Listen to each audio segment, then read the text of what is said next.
This week, we not only celebrate our country's independence from the British but also celebrate the second anniversary of our freedom from the Export-Import Bank.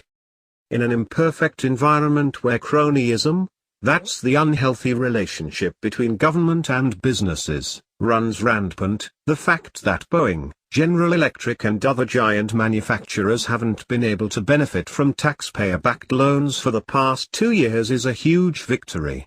For the first 5 months of that period, the bank's charter had actually expired, but even since it was renewed, it hasn't been able to extend loans above $10 million. President Donald Trump wants to restore the bank's full lending power, but it's actually time to slay the beast. That's what Representative Justin Amash, Republican Michigan, alongside Republican Reps. Dave Bratt of Virginia, Ken Buck of Colorado, Michael Burgess of Texas, Scott DeJarleis of Tennessee, Walter Jones of North Carolina, Jim Jordan of Ohio, Raul Labrador of Idaho, Thomas Massey of Kentucky and Tom McClintock of California, wants to do by reintroducing a bill to terminate the Exim Bank once and for all. Within 30 days of the bill's passage, the agency would have to stop accepting new loan applications. Though there was no doubt that the top 10 beneficiaries of Exim would survive without the government perk, they benefited from 65% of the bank's activities. It's worth wondering what has happened since July 1, 2015. First, companies on the top 10 beneficiaries list haven't been doing any better or worse without Exim. Take Boeing, for example. It is the number 1 beneficiary of the bank and has continued to prosper and sell commercial planes all over the world. No surprise here, because 90% of Boeing planes were sold without any help from Exim. Boeing's market cap has also grown from $99 billion in June 2015 to roughly $120 billion.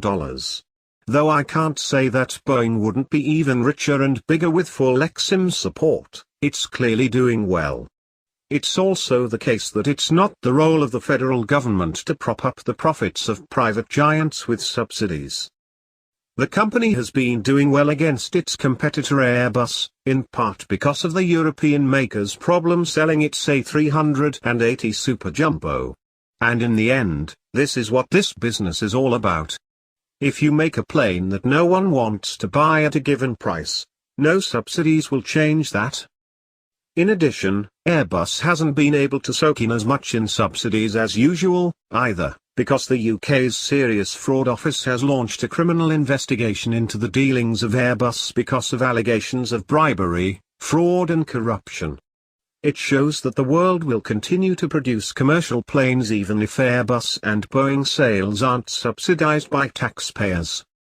That's because the foreign airlines that received Exim's cheap loans could typically get credit and find lenders without an Exim guarantee, could afford to buy planes without the subsidies, and didn't decide to buy a plane based on the existence of the subsidies. US exports in general don't seem to have been affected by the end of Exim, either. Monthly trade numbers from the U.S. Commerce Department show a downward shift in U.S. merchandise exports beginning in January 2015, 6 months before the bank's charter expired. The slowdown also seems to affect service exports, which would indicate that Exim funding was not the explanatory variable.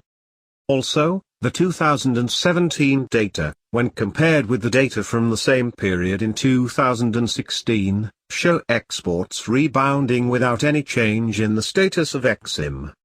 As my colleague Dan Griswold, the co-director of the Mercatus Center's program on the American economy and globalization and who gave me this data, noted, the bottom line is that U.S. export growth was decelerating beginning in 2012 and has picked up again in 2017, driven mostly by global growth rates. The Export-Import Bank's status was simply not a factor. This isn't too surprising. Economists have shown that export subsidies do very little to affect the balance of trade. It's time we secure our full independence from the Export-Import Bank by ending it. But until that happens, we can still celebrate its dormant